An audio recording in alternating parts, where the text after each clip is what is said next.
Good day to everyone.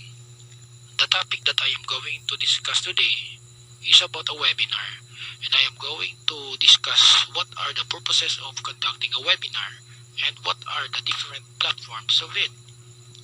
So, what is a webinar? A webinar is an online event that is hosted by an organization or company and broadcast to a select group of individuals through their computers via the internet. It is sometimes also referred to as a webcast, online event, or webinar. So, webinar is an online seminar or meeting that conducted via internet and hosted by a speaker with the interaction of participants in a different places.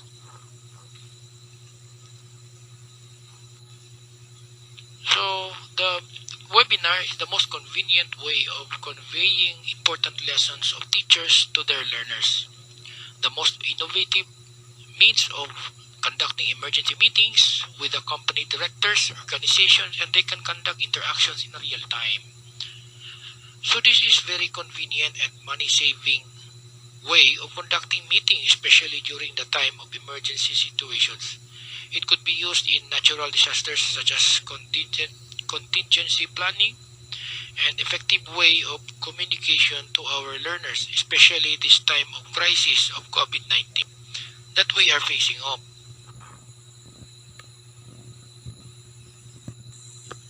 Okay, where does the term webinar come from?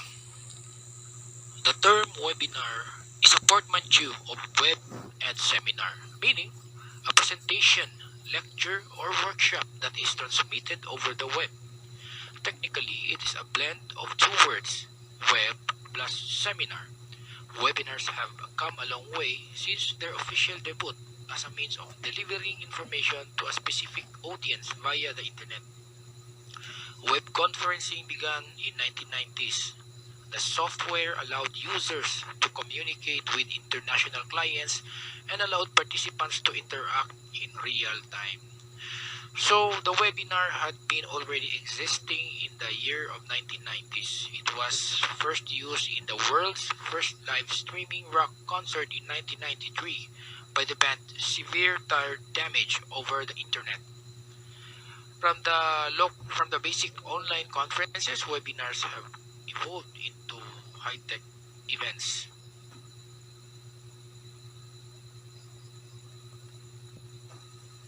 So how does a webinar work? A webinar allows a speaker from the hosting organization or company to share PowerPoint presentations, videos, web pages, or other multimedia contexts with audiences that can be located anywhere. So in a webinar, it is easy for the speaker to show his presentations to his or her audiences anytime, 24/7, and anywhere, as long as there is internet and he can give the presentations more clear and understandable because the audience can view it repeatedly anytime as long as it is recorded.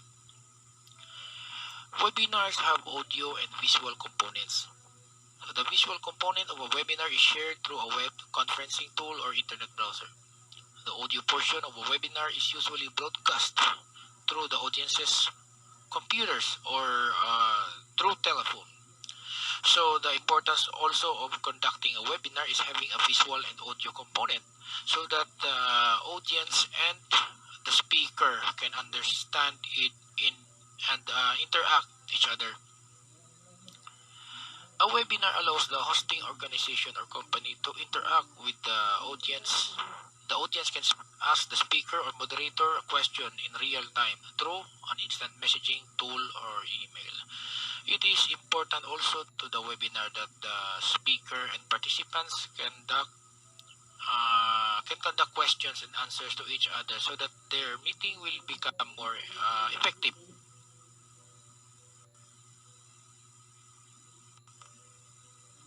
So, the webinar also offers various interactive opportunities, not only focusing on web conferencing, but it also offers a variety of features for the users to become more comfortable. And these are the following. Number one, ask a question. They can chat. They can conduct a they can conduct survey, they can also conduct test, call to action, and Twitter.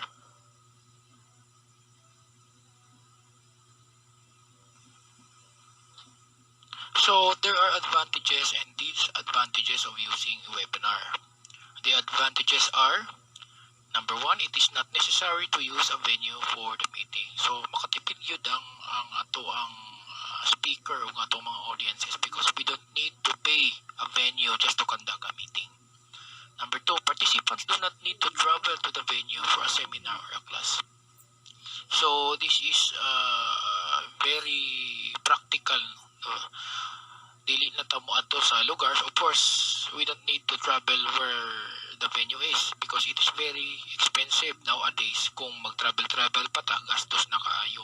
And also, magutom po ta, magpalit-palit ang pagkaon along the way. So, sa inana nga pamaagi, gastos jud kaayo. Number three, host and speaker and participants can interact with others. So, there is interaction between the speaker and the participants. Convenient to attend. No, of course, convenient to attend. We just click the link or log to our account through laptop or cell phone. We can easily attend the meeting or seminar. Number five, reach a wider audience. Cost effective, of course. Dili kayo gastos. Higher attrition rate and seamlessly recorded. So the webinar will be recorded no matter how long it was and it will not be cut, meaning it is continuous. Okay. So there are also disadvantages of using a webinar. So number one, no, body language.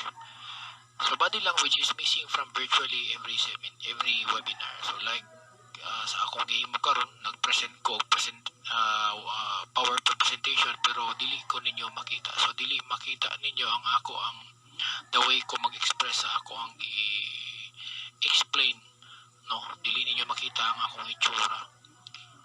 Number two, technical difficulties. So every presenter who uses technology during presentation runs the risk of technical difficulties. Will interfere with her time at the podium. So there are also difficulties in conducting webinar. Like, for example, cell phone signal, loss of internet connections, malfunction of computers, so on. So, dili kita kalikay, ana.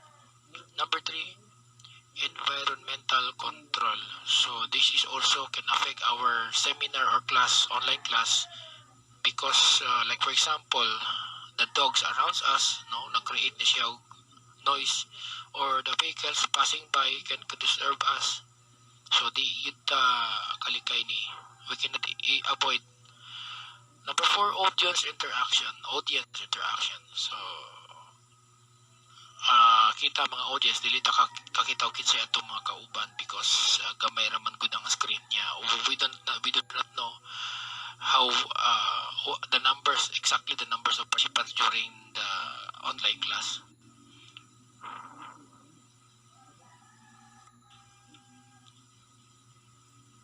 So we have different kinds of webinar platforms, no? Number one of this is WebEx. WebEx is one of the famous webinar platform that the people use nowadays. This kind of platform allows the users to conduct meetings, calling, and also messaging. This is usually used by company meetings such as school meetings and others.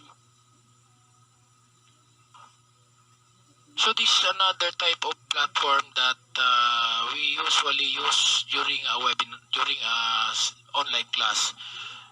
So this is what we call Zoom. Zoom is the most popular and often used in school seminars and online classes because of its high resolution and high quality and good result. It offers high quality experience that is easy to manage, use, and customize.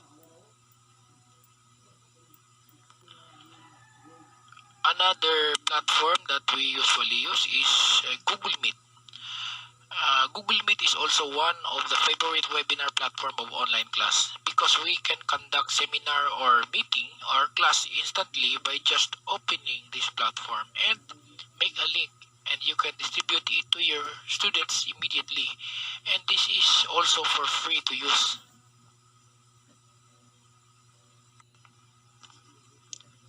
And lastly, the Event X. This is also similar to WebEx. EventX can host up to 1,000 participants with a high resolution and smooth experience. It can also conduct live chat, post, and question and answer.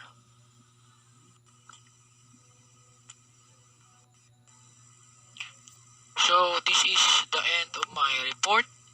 Thank you so much, and advance Merry Christmas to all of you.